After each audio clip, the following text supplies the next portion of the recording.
Nuestro reto: innovación, mentalidad emprendedora y comunidad. 40 minutos llenos de cambio y creatividad.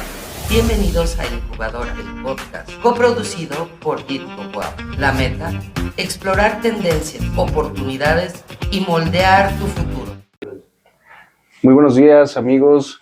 El día de hoy nos encontramos con un invitado muy especial, el doctor Martín Pérez Santos, el cual es un especialista en el tema de patentes y hoy nos va a compartir un poquito de información sobre este tema. Este es el episodio número 7 de la temporada 5.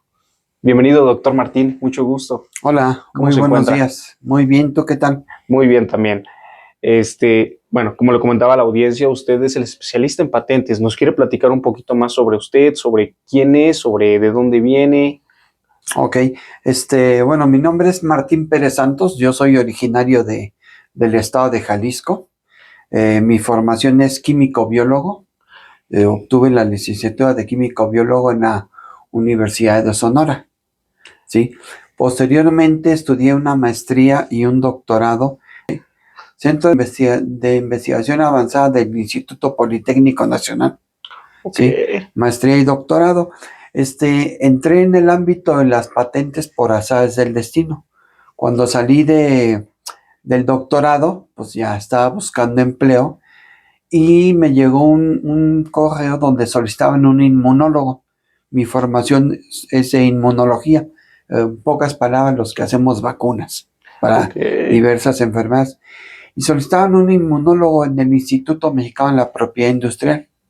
En ese tiempo, ya hace 25 años, no sabía qué era. Pero me fui a entrevistar, a que me entrevistaran, y ya me explicaron, iba a ser analista de patentes, revisor de patentes. ¿Ok? Ahí me contrataron en noviembre del 2000 y duré hasta septiembre del 2011. O sea, 11 años. 11 años. Sí, entonces lo que hacía era analizar patentes. Ahorita les explico en qué consiste una patente. Analizar patentes, eso lo hice durante 5 años. Posteriormente, el INPI, Instituto Mexicano de la Propiedad Industrial, creó oficinas regionales en el país. Okay. La última de que se creó en ese tiempo, en el 2007, fue aquí en la ciudad de Puebla. Específicamente está en el edificio 2 de las Torres JB. Okay. ¿Sí? Aquí rumbo a Atlisco, a la salida hacia Atlisco. Y ahí estuve 5 años como coordinador de invenciones y daba atención al público en general en 5 estados. Wow. En Puebla, Tlaxcala, Morelos, Guerrero, Veracruz, Oaxaca e Hidalgo. Entonces me tocaba andar promocionando y asesorando a las personas para que registraran sus patentes. ¿Ok? Entonces en el 2011 se acercaron a mí las autoridades de la universidad, de la UAP, para que les explicaran en qué consistían las patentes y si podrían crear una oficina de transferencia de tecnología. Ahorita más adelante voy explicando qué es una oficina de transferencia de tecnología. El caso es que vine a dar unos cursos y me invitaron a trabajar con ellos, ya de eso hace casi 15 años, en el 2011, específicamente en septiembre. ¿Ok? Increíble. Entonces, yo tengo una formación de científico. Bueno, los científicos en el país podemos pertenecer al Sistema Nacional de Investigadores. Yo tengo el nivel 2, ¿sí? De 3 niveles. Yo estoy en el nivel 2 y me dedico, aparte de las patentes de la universidad, me dedico a hacer mis investigaciones científicas, específicamente sobre cáncer. ¿Sí? Increíble, doctor. Ok, entonces, ¿qué es una patente? Una patente es un documento que te acredita como dueño de un invento. ¿Ok? Ese documento que te acredita como dueño lo otorgan los países, los gobiernos de los países. Hay oficinas responsables de eso. En este caso aquí en México, quien otorga este documento, o vamos a llamarle a partir de un título de propiedad, lo otorga el Instituto Mexicano de la Propiedad Industrial. ¿Ok? Entonces, un título de propiedad. En Estados Unidos lo otorga la USPTO. En Europa, la Oficina Europea de Patentes funciona como una región. En Japón, la Oficina Japonesa de Patentes. Así cada país tiene sus oficinas. Entonces le da al inventor un título de propiedad. Okay. Este título de propiedad tiene una vigencia, son perennes, tiene una vigencia de 20 años. ¿Ok? Y con este título de propiedad del inventor, pues se acredita como dueño del invento y lo faculta para que él pueda impedir que otros fabriquen su invento. ¿Ok? Entonces nadie puede fabricar ese invento a menos que tenga el permiso del inventor. Y el inventor solo va a poder dar permiso si tiene este título de propiedad. ¿Ok? Él va a poder pasar el derecho a otros. ¿Ok? Perfecto. Sí, ¿vas a preguntarlo? Sí, doctor, bueno, precisamente ahorita que está hablando sobre el tema del proteger los inventos, pues ahora sí que también me imagino que no se protegen todos los inventos como tal, sino que también tienen que tener especificaciones, ¿no? Uh-huh. Sí, tienen ciertas características, ¿ok? Para que te otorgue una patente, el invento debe ser nuevo y tener actividad inventiva a nivel mundial. Si no es nuevo, no se te da ese invento, ¿ok? Entonces, esa es la principal característica. Se puede patentar en todas las áreas tecnológicas, desde el área farmacéutica, desde el área robótica, mecatrónica, química, física, prácticamente en todas las áreas tecnológicas. Pero insisto, el invento debe ser nuevo y debe tener actividad inventiva. Pero hay ciertos asuntos, ciertas cuestiones que no se pueden patentar. Una idea no se puede patentar, ¿sí? Porque solo es una idea, solo es un concepto, todavía no hay un prototipo. ¿sabe? Claro, no está físico. No se pueden patentar tampoco los métodos de tratamiento que se aplican sobre el cuerpo humano, sobre los animales, ¿sí? Son métodos de tratamiento o de diagnóstico sobre el cuerpo humano. Eso no se pueden patentar. Las plantas tampoco, las plantas vegetales tampoco se pueden patentar. Para eso hay otro tipo de figura de protección que son los derechos de obtentor. ¿Sí? Entonces, esas son otras limitaciones. Los software no se pueden patentar, los programas de cómputo. Esos se registran ante otra institución que es el Instituto Nacional del Derecho de Autor. Entonces hay una serie de cuestiones que definitivamente no se pueden patentar. Las obras artísticas tampoco. Esas van hacia el derecho de autor. Sí, claro. ¿Sí? Esa es otra figura. Lo que son las patentes pertenecen a la figura de propiedad industrial. Industria. Y lo que son las creaciones, la música, los videos, películas, información o fotografías artísticas, todo eso se protege ante el Instituto Nacional del Derecho de Autor. ¿Ok? Claro. Ese es otro tipo de institución. Ahí les recuerdo que la patente dura 20 años.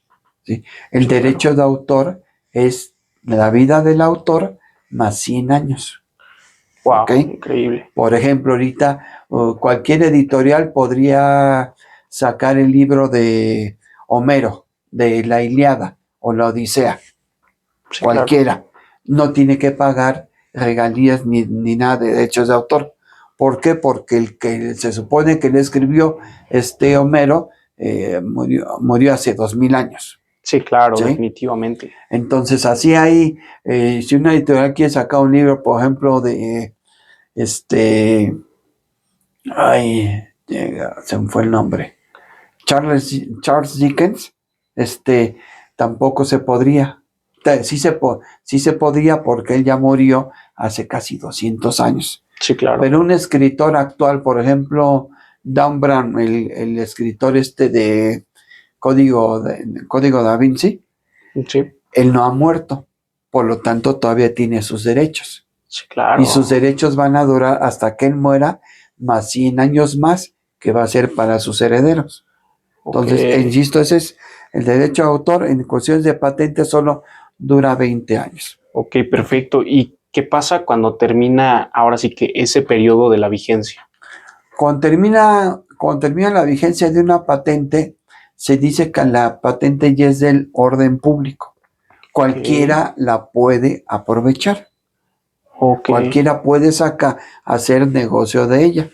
Sí, Un claro. claro ejemplo son los medicamentos genéricos. Los Ok. medicamentos genéricos no son otra cosa que un medicamento al cual ya caducó su patente. Sí, claro, que es un ¿Sí? ejemplo muy común que escuchamos, ¿no? Que existen los medicamentos de patente y los genéricos, Los ¿no? genéricos. Entonces, el medicamento de patente solo lo va a hacer aquella farmacéutica dueña de la patente o a quien ella le dé permiso. O puede transmitirle el permiso a quien ella quiera. Obviamente hay un intercambio económico. Sí, ¿sí? claro, de Pero por una vez medio. que caduca la patente, cualquiera lo puede fabricar. Y estoy hablando de fármacos, estoy hablando de otros compuestos químicos, no sé, a lo mejor un dron, Sí, un claro. teléfono celular. Acuérdate, por ejemplo, los teléfonos celulares antes eran demasiado caros, Sí. pero conforme van venciendo sus patentes, se van haciendo más baratos, porque entran más competidores. Al haber más Ok. competidores sobre un producto, pues obviamente la primera respuesta de los competidores es bajarle el precio al cliente, Sí, ¿sale? claro, ¿Sí? obviamente. Entonces hay muchos ejemplos, no sé, un automóvil que ya perdió muchas patentes, Decae su disminuye precio. sus precios al público. Pero Sí, claro. obviamente esto está circulando cotidianamente y se mejoran tecnologías, Sí, ¿sí? Y claro. se van manteniendo patentes, pero lo más tangible son los medicamentos genéricos. Entonces, Sí, sí, sí. una patente dura 20 años y durante estos 20 años el dueño de la patente, el inventor o la empresa o universidad puede demandar a aquellos que estén invadiendo los derechos de patente. Ok, ¿Sí? o sea, alguien que esté fabricando sin su permiso bien puede ser demandado y ahora sí que traer consecuencias, en este caso legales, Sí, son judiciales. judiciales. ¿Sí? Hay una ley, la ley para la protección de la propiedad industrial establece todas esas características. Entonces, si hay un tercero que está violando una patente de la universidad levanta una demanda ante el INPI, ante el Sí, Instituto Mexicano claro. de la Propiedad Industrial. Entonces el INPI hace una visita técnica al domicilio del presunto infractor. Siempre Ok, es presunto. sí, Y claro. llegan peritos técnicos y peritos legales y establecen si efectivamente lo está fabricando o lo está comercializando o lo está importando. Sí, claro. ¿Sale? Esas son las tres prerrogativas. ¿Sí? Producirlo, distribuirlo o importarlo hacia el país. Ok, Entonces el INPI establece la sanción. sí, Si claro. se repite esta conducta, ya pasa a la cuestión penal.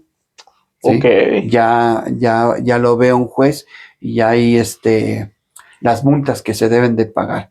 Si sí, se claro. reincide, pues también va a ir a prisión. Es responsable de esa empresa. Eso generalmente no pasa mucho. Sí, ¿Sí? claro. No se llega a ese nivel porque se llegan a acuerdos. Entonces, aquel que está infraccionando una patente, lo que hace es pagar los daños y perjuicios, pero también llega a un acuerdo de licenciamiento, que se le dé el permiso a él de producirlo o de comercializarlo. Sí, ¿Sí? claro. Ok, y bueno, algo que, como bien sabemos, también existe lo que es el secreto industrial, ¿no? Entonces, bueno, un claro ejemplo está, por ejemplo, en la receta de la Coca-Cola, que es, ahora sí que es un ejemplo que todo el mundo pone. ¿Y cómo podemos diferenciar un tema de secreto industrial de una patente? Ok. La patente, para obtener el título, tienes que ir a registrarlo al INPI. ¿Ok? Sí, claro. El secreto industrial no necesita registrarse. ¿Ok? Ok, ¿Cómo es que funciona? Existe rumor de que el secreto de la fórmula de la Coca-Cola solo la saben 2 personas. Sí, claro. Y que esas 2 personas no pueden viajar juntas. ¿Ok? Ok. Ellos lo que conocen. Pero todo esto, estas 2 personas seguramente son los herederos del inventor de la fórmula de la Coca-Cola.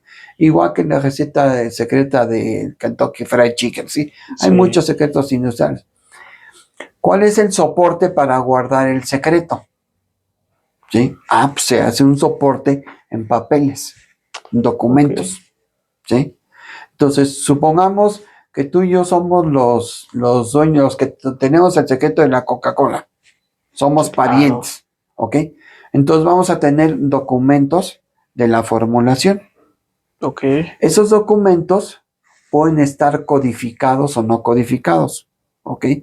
Pero para que nosotros le pasemos esa información hacia los de abajo, hacia los empleados, se firman convenios de colaboración, convenios de confidencialidad. Ok. Entonces, al firmar un convenio de confidencialidad, pues establece cuáles van a ser las sanciones o las multas, todo lo que va a conllevar si se divulga ese secreto industrial. ¿Ok? Entonces, obviamente, no todos los trabajadores de la Coca-Cola conocen la fórmula. Sí, claro, obviamente. Sí, o sea, hay ciertos perfiles, todo se guarda de una forma muy secreta, pero siempre hay una documentación respaldada como top secret, ¿sale? O alto secreto.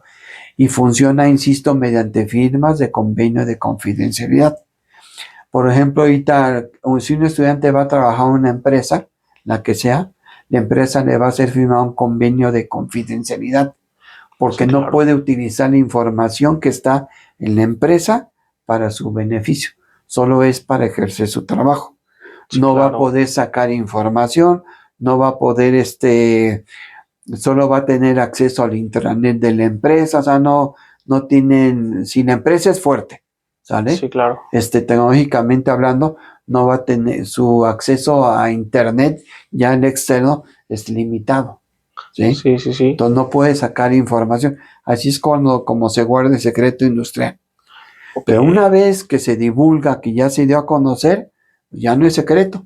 Pero obviamente la persona que lo divulgó el secreto, que violó esa confianza, pues va a ir a la prisión, va a ir a la cárcel. Sí, ¿sale? claro. Entonces, pero bueno, eso también depende de que también guardes el secreto. El secreto Sí, sí, no sí. se lo puedes pasar a todos, lo das por partes, ¿no? Sí, claro. ¿Sí? Así es como funciona. No se registra nada ante el INPI, ¿sale? Sí, Se claro. guarda y por firma de convenios de confidencialidad. O sea, por decirlo, es una cuestión muy interna de la empresa el tema del secreto industrial. Y ahora precisamente para diferenciar esto de una patente, en el tema de la patente usted mencionó un término sobre que tiene que tener la parte inventiva, ¿no? Uh-huh. Y ahora sí, ¿cómo nosotros podemos demostrar que es algo inventado, ¿no? Que es algo que, bueno, por lo que entiendo, que es algo que se ha estado investigando y pues trae un estudio por detrás, ¿no? Ok.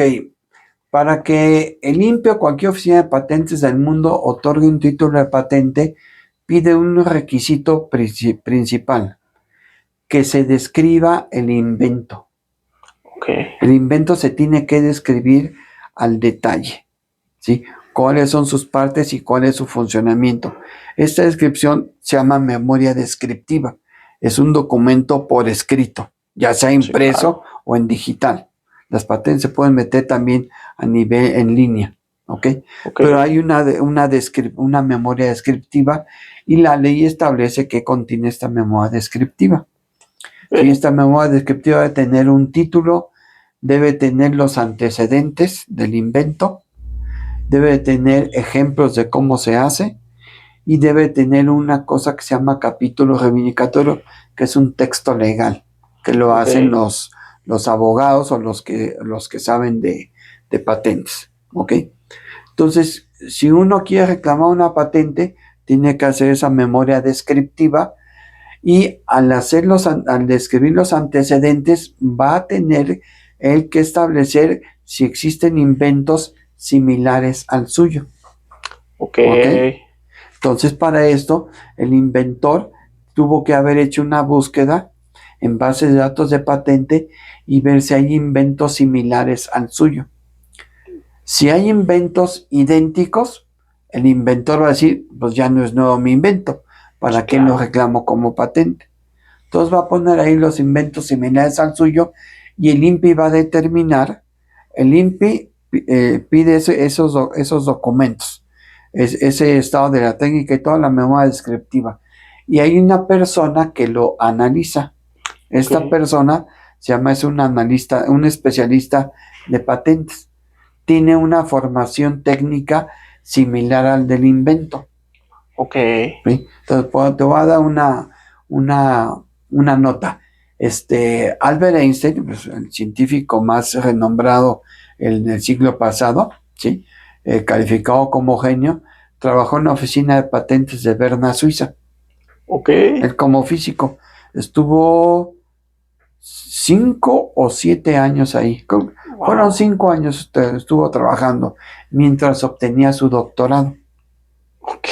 Entonces, él, pues obviamente como físico, estaba analizando todas las patentes de inventos de la física.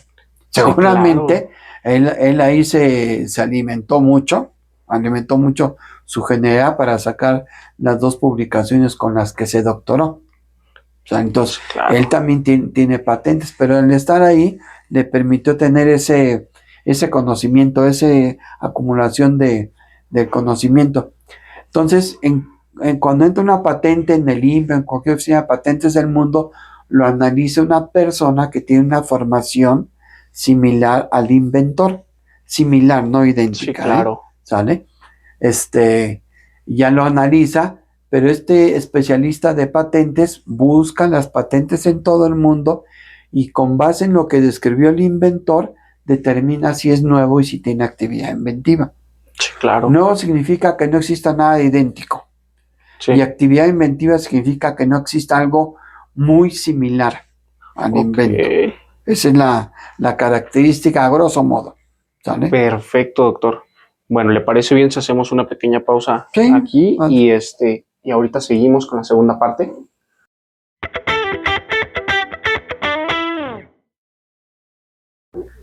Ok. Y bueno, doctor, en su trabajo en la universidad, usted ha sido el encargado de llevar a cabo, ahora sí que varios títulos de patentes, ¿no? ¿Cómo ha sido este trabajo? Y bueno, ahorita profundizaremos tal vez en las que tengan mayor impacto, pero ¿cómo ha sido este trabajo para usted aquí en la universidad? Pues mira, es un trabajo bastante arduo, ¿sí? A mí me invitaron a trabajar ya en septiembre de este año, hace 15 años.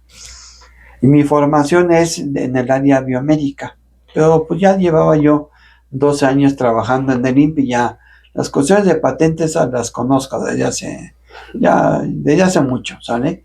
Claro. Me capacité 3 veces en la Oficina Europea de Patentes y en la Oficina China en una ocasión. Entonces tuve mi capacitación y bueno, ya uno va adquiriendo experiencia. Pero cuando llego aquí, pues tienes que ver las patentes de todas las áreas. Ok. ¿Sí? Y pues prácticamente, yo tengo que comprender todos los conocimientos técnicos. Sí, claro. Entonces, pues practican los investigadores conmigo, yo tengo que tener una apertura de mente. Una vez que me lo platica, yo tengo que hacer mis búsquedas para comprender el tecnicismo. Sí. Así empecé y fue sumamente difícil. Insisto, ya 15 años. En estos 15 años he redactado poco más de 470 solicitudes de patente. Wow. Redactado. Sí, sí, claro. Y hasta la fecha he obtenido 200 patentes, alrededor de 200, más de 200 patentes, ¿sale? Okay. El año pasado, por ejemplo, obtuve 37 patentes, títulos de patente. En un solo año. En un solo año. Entonces, esto de obtener una patente tiene una gestión. Uno mete una solicitud de patente ante el INPI. El INPI recibe la solicitud, hace un examen de forma, es decir, que no te equivoques en numeración de páginas, numeración de líneas, que contenga todas las secciones.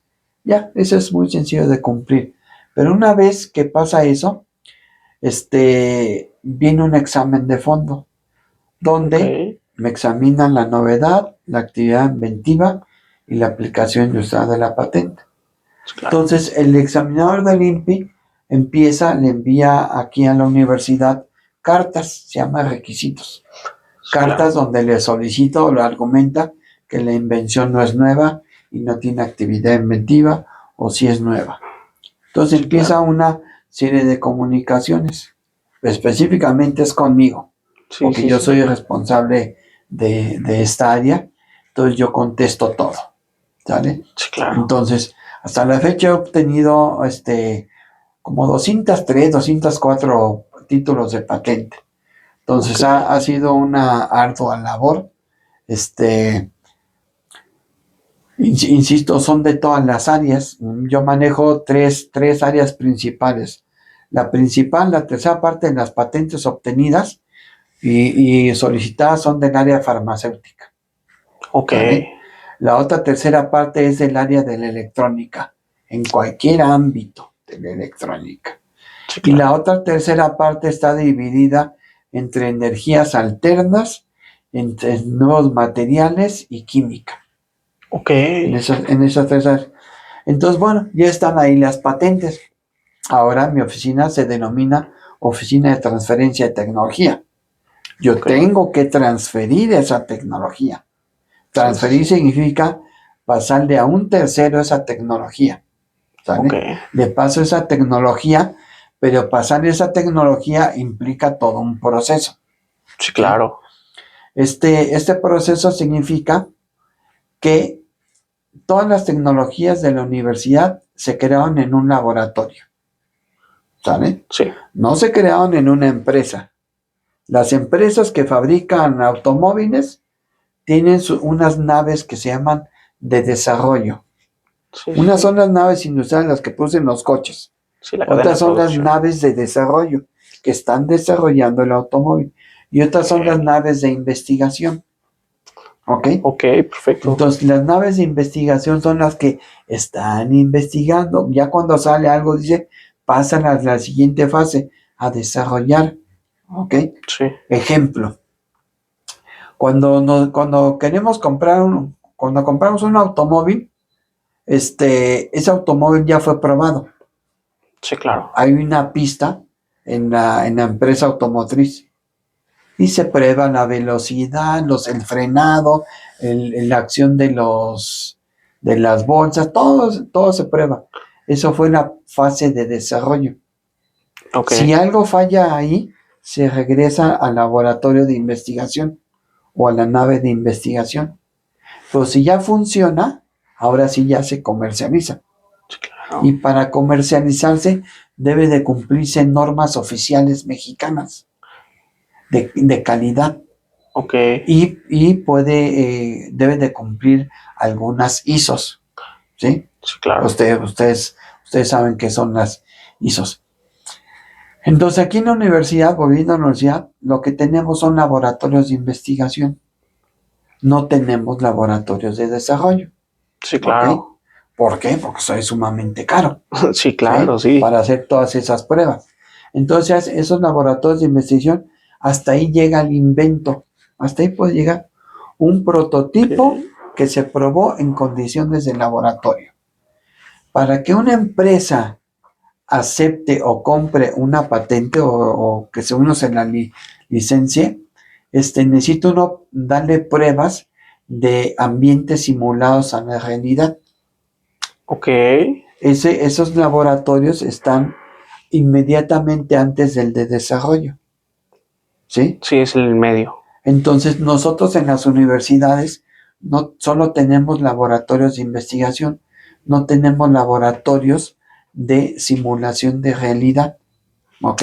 Ok, perfecto. Entonces, lo que tenemos que hacer es bajar fondos económicos para hacer ese tipo de pruebas. Cada invento tiene sus pruebas, ¿sale? Esto tiene sus pruebas, el café tiene sus pruebas, todo tiene que cumplir con un ambiente simulado.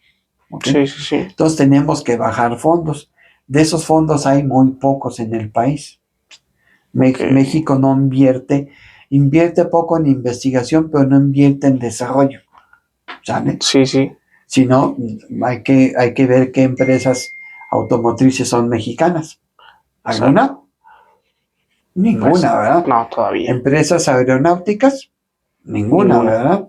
Empresas farmacéuticas son las que producen genéricos. Sí, sí, sí. Empresas de telefonía celular que desarrollen un producto y lo vendan, ninguna. No, no hay. Entonces en México se invierte en investigación poco, pero no se invierte en desarrollo. ¿Ok? Sí, claro. Entonces en las universidades tenemos que hacer esa simulación, esos experimentos de simulación de un entorno real para convencer al empresario, porque el empresario Ok. quiere pruebas. Sí, claro. Dice, yo voy a invertir mi dinero, pero no por tus bonitas palabras te voy a creer. ¿Dónde están las pruebas? Sí, claro. Y hazme una prueba en vivo. A ver, quiero ver que efectivamente el invento funcione en un ambiente simulado a la realidad. Sí, sí, sí, definitivamente. Entonces, si no, no te compra. Entonces, ese es el problema que tenemos las universidades en México, ¿sale?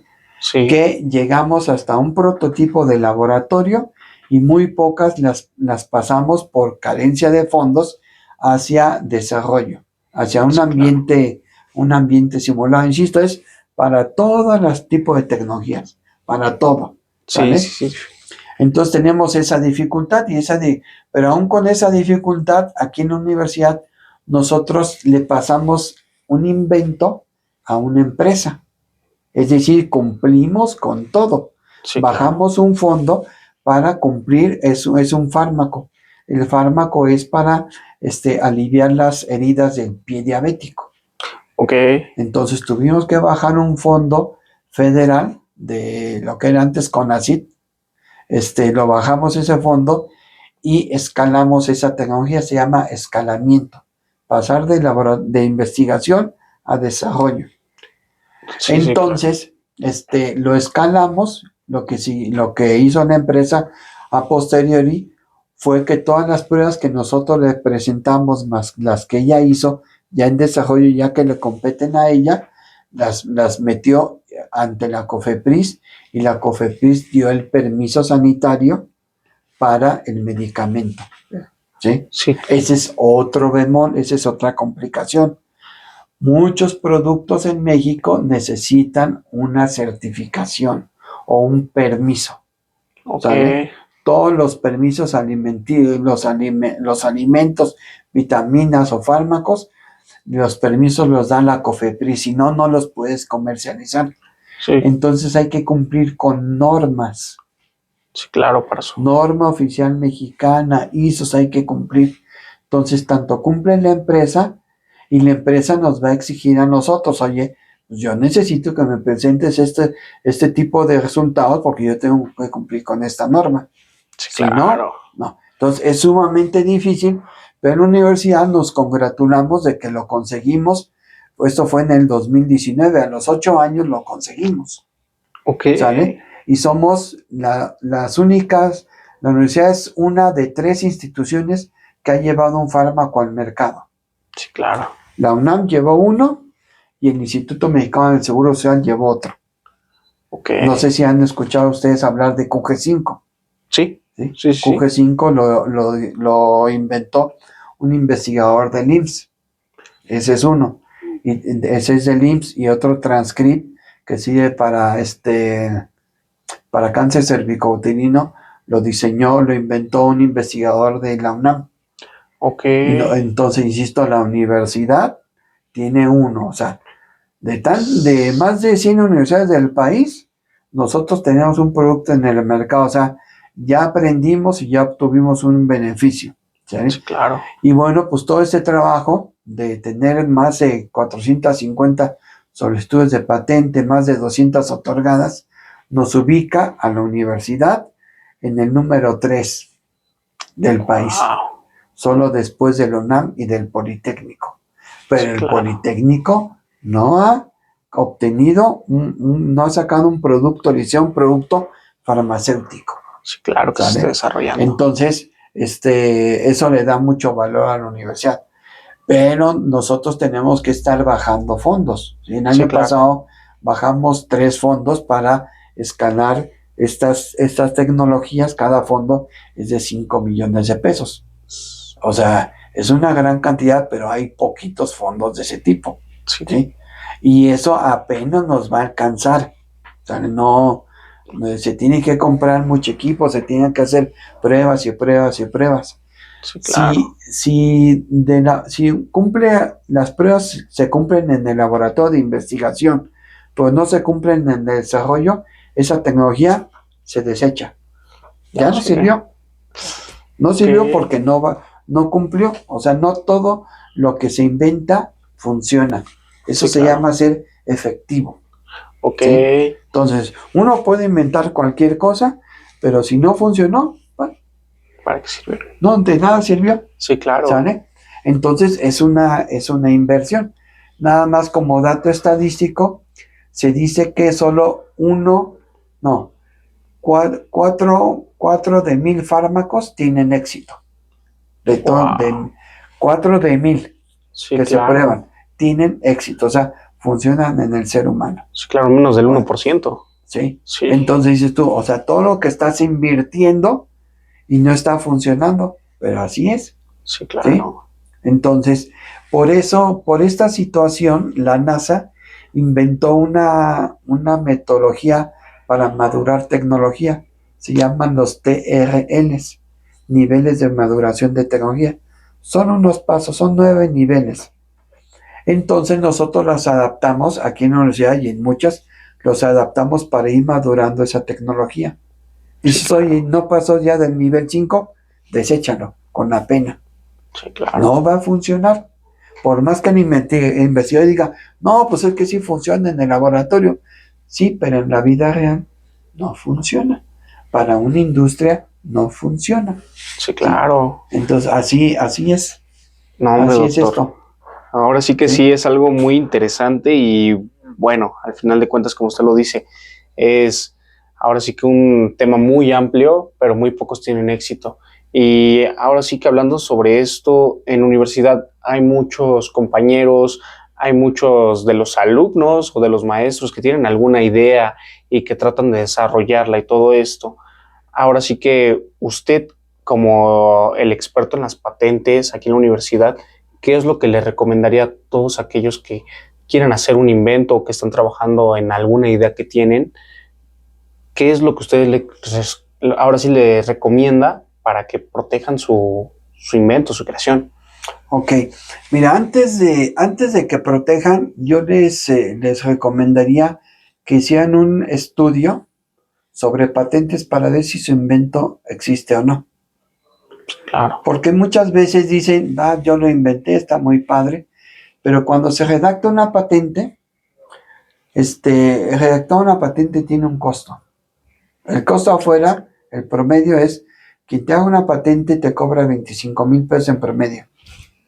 Claro. Y no te está asegurando que te la van a otorgar. Sí. ¿Ok? Entonces es un alto costo. Es una inversión en que te redacte una patente. Una inversión en que tú generes un prototipo. Para todo tú tienes que hacer un prototipo. Para esta taza tú vas a hacer un prototipo. Esta taza, el prototipo va a ser digital. Sí, claro, un render. Entonces, pues ahí vas a hacer una simulación en computadora. Y hay simulaciones y te van a decir qué material tienes que utilizar, si es resistente, por fotografías cómo están los materiales. Se hace una simulación, ¿sí? Sí, porque si tú haces una taza así de buenas a primeras, y no sabes cómo pegar la oreja, ¿sí? No sabes qué tipo de arcilla o cerámica utilizar, tú ya estás invirtiendo tiempo. Sí, definitivamente. Y resulta que cuando la metes al horno, ya tú hiciste tu lote de 100 tazas que tú piensas que va a servir. Ya las metes al horno y 50 se te quebraron. Ya perdiste la mitad. Sí. Por no haber hecho una simulación y un análisis de materiales. Sí, claro. Y eso nada más es en el cocido. Imagínate las pinturas o todo lo que le vas a poner a la taza. O sea, es una inversión. Pero antes de eso tú dices, pues ya lo inventé, es mío, nadie lo va, no es de nadie. No, busca en las bases de datos de patente que no haya nada igual. Sí, claro. Si hay algo idéntico, pues ya no lo hagas. ¿Por Sí, qué? Porque vas a perder tiempo, dinero y esfuerzo en este producto. Ese es el primer consejo. Piensan que inventaron, métanse a las bases de datos de patente. Está Google Patents. Ahí pueden poner sus palabras claves en español y les van a aparecer patentes. Ok. Si no quieren hacer eso, si les da un poco de flojera o el sistema no es para cualquiera, van al INPI y le piden una búsqueda de patentes sobre su invento. Y por $1,000 les va a enviar toda la documentación. Ya les ahorran ese trabajo. Sí, claro. ¿Sale? Entonces, primero tienen que hacer eso. Si ya resulta, ok, pues ahora invierte en una patente. ¿Sale? Pero inmediatamente que hagas tu patente, haz un estudio de mercado. Claro. ¿Sí? Porque si tú dices, pues está muy bueno mi invento, sí, pero es bonito para ti, ¿es atractivo para otros? Exacto, sí, claro. ¿Es atractivo? En serio, todo producto tiene una vida media. ¿Es atractivo para otros? ¿Cómo vas a acceder al mercado? Eso Sí. lo saben ustedes. Sí, claro. No, pues mi mercado está en Estados Unidos. Pues tu estudio de mercado debe de incluir las normas que tienes que cumplir para ingresarlo allá. Los Sí, materiales claro. que te van a decir, todo, sobre todo en Estados Unidos, todo lo que debes de cumplir allá, ¿sí? Sí, sí, sí. Y si tu mercado solo es el mercado latino, pues solo te vas a ir a California y a Chicago, porque ahí están más concentrados. Sí. Si tu mercado está difuminado, no, tú como productor o vendedor vas a tener que invertir más tiempo en un mercado difuminado, ¿verdad? Sí, claro. Que no es lo mismo que digas, lo voy a llevar a Carolina del Norte, en Estados Unidos, que casi no hay latinos. Sí, no es lo mismo que llevarlo a Los Ángeles o a todo el estado que allí están concentrados. Sí, exacto. Entonces tienes que hacer esos estudios de mercado. Eso es vital para un negocio. Entonces a veces le invertimos mucho al invento, pero no hacemos un estudio de mercado. Sí, claro. Entonces, si no haces un estudio de mercado, pues ¿cómo vas a saber qué caminos vas a tomar para tener éxito? ¿Qué nivel de inversión vas a tener? Okay. Ese estudio de mercado te incluye tus competidores. Sí, claro. ¿Sí o no? Tus competidores, tus clientes, tu cadena de distribución, tus proveedores. Dices, pues Sí. voy a producir una taza de, vamos a decir una tontería, a base de litio. ¿Quién produce litio? ¿No? Entonces, no es cualquier cosa, ¿no? Sí, claro. O necesito una cerámica, pero la cerámica solo se produce en Ecuador. Entonces, pues órale, búscate tu proveedor de esa arcilla que es de Ecuador. Sí, claro. Entonces, tu cadena de suministro. Todo eso viene en un estudio de mercado, en eso ustedes son expertos. Por consecuencia, aquí en cuestiones de patentes o de inventos debemos interactuar mucho los inventores con administradores y con mercadólogos. Sí, claro. Y con actuarios que conozcan de normas. Sí, aparte de la parte financiera. Eso sí, de cajón. ¿Sale? Eso siempre es vital. Sí. Entonces, ese es el consejo. Perfecto, doctor. Muchísimas gracias. Ahora sí que, hombre, con todo esto ya nos abrimos un panorama de conocer precisamente qué son las patentes y ahora sí qué camino seguir si es que nos decidimos ir por la parte de la invención y ahora sí, precisamente, estudiar lo que ya existe en el mercado y lo nuevo que podemos introducir. Así que, bueno, esto ha sido La Incubadora, el podcast, y esperemos que les haya gustado este nuevo episodio. Muchas gracias. Gracias, doctor. Saludos, muchas gracias.